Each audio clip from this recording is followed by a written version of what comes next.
Hello and welcome. So we are very much into the month of June now, which means we're going to have a Sabbath coming up, and that is the Sabbath of Litha. This is part of the pagan Wiccan calendar, where there are 8 Sabbaths altogether for the entire year, and what we're going to be doing is we're going to be exploring each one as they're approaching, and sort of explaining what they are, how to celebrate them, and where they sort of came from.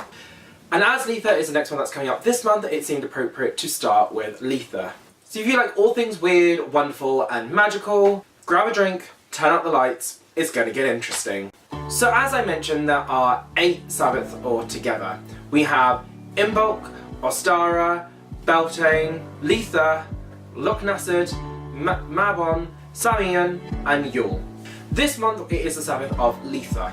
One of the first things to kind of get out of the way with the whole Litha thing is that it does actually fall on the same day as the longest day of the year, and that is essentially what the whole celebration is surrounding. As it is the longest day of the year, it also means that it's the shortest night, so you have the most amount of light and the shortest amount of darkness. Within the pagan and the Wiccan religion, they do say at this point of the year, the goddess is now within full swing of the pregnancy and is very much about to birth. The sun god is at the height of his virility, which basically means he's at the peak of his life-giving power. This is a symbol of fertility and fulfillment. Now on the flip side of this, as it does have the most light, it is also the whisper of the promise of darkness. Now we have reached the peak of light, it now means that it will progressively get darker and darkness will increase. Now, that also means that now, even though the sun god has reached the peakness of his power, after this moment it will start waning and it will start decreasing. Now, the representation of the god at this moment is the Oak King, but it is the Passover time that the Oak King will give away his powers to his brother, the Holly King. Now, symbols of Litha that a lot of people will take part in is bonfires at the top of the hills, watching the sunrise, dancing around the bonfire and leaping through fire, and blazing herbs were a way to bless animals. Now, the bonfire itself, especially when it's at the hill, is used as a symbol and in a way to honour the sun god and his power. Now, as I said, it is the Oak King who is within formation at this point, so the most common wood to have been used is oak. Once the fire had died down, the coal would be collected and scattered within fields to encourage a good harvest. Now, just quickly touching on the Oak King, who the Oak King was, he was a symbol of strength, courage and endurance. The Celtic name of oak was Dewry, which basically means doorway, which is often why in very old structures the doorway or a door would most often be made out of oak. At this point, giving herbs as a present was very positive, as they are now at their peak, or just before they would be harvested, they're at their full grown, which means their magical properties were at their peak as well. So everything that the herb would represent would be passed on as a positive thing toward the person you were giving it. At this point as well, honey is in full flow. A lot of honeybees have finished making their honey, and mead would be made.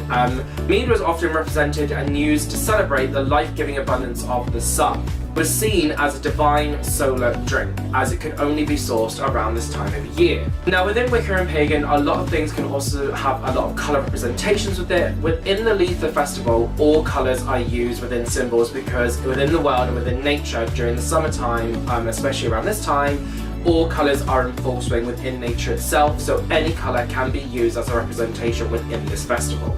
Animals typically associated with this festival are butterflies, bees, wrens, robins and snakes. Other deities often associated with this festival would have also been Anine, Freya, Flora, Habondia, the Green Man, Bast, Brigid and Hathor. Particular gems that would often be used would be amber, tiger's eye, jade and emerald, and different types of trees and barks that would often be harvested for the festivals were not only oak but would have been beech, elder, laurel, holly and linden. Popular scents to use to encourage blessings within this festival would be sage, cedar, frankincense, lemon, myrrh, pine, rose and lavender. Most of these things would mostly become associated with this time of year anyway, as they are fully in blossom or fully within season, which is why they would often be commonly associated with it, as they were very easily accessible. Now, kind of dipping into the fae side of things, with fairies and elves and gnomes and things, each festival has different fairies and fairy stories associated with it. Now, around the time of the Litha festival, there's a phenomenon that's known as the trooping fairies, often associated with it. Now, trooping fairies are often large clans of fairies that band together and will travel long distances together. I actually have an article here that briefly touches on the trooping fairies and how to know when you have heard or seen them. You will know that the trooping fairies are about when you hear otherworldly music and the sounds of raucous party. Their favourite pastimes, according to the Yeats, is feasting, fighting, making love and playing music. On a midsummer night, keep your ears and eyes open and you may be lucky enough to catch a glimpse of them. Within the same article, there's actually a Litha prayer that the publisher has published with it, which I think is really, really lovely, that I'm just going to quickly read out for you, which is a really nice thing to say around the time of the festival. I draw the summer sun into my soul and hold my power high today. As solstice energy courses through my veins and connects to the ancients, my ancients, and all who have gone before.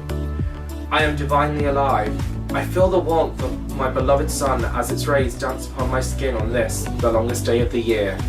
So that's just a really nice, short, quick prayer that can be said where it just kind of really accepts the sun's rays and the energy it gives to them, and just acknowledging the past and your people who have come before you who are celebrating it, and just going into the future. Litha this year actually falls around about the time of the 24th of June. This is about when the longest day of the year will be.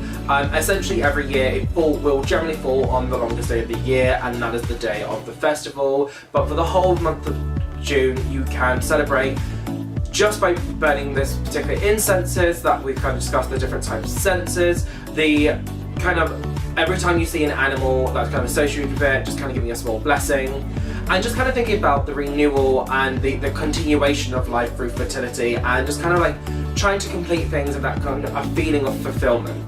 So there you have it, guys. That's just kind of a brief video on the festival of Litha. The next one we'll be doing is in August, when we're going up to the Lugnasad, the festival, and we'll be looking at that and the association with that one and the history and how you sort of celebrate that one.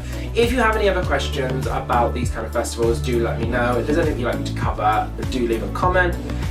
If not, I will see you in the next video on the flip side, and hopefully you'll have a great festive season.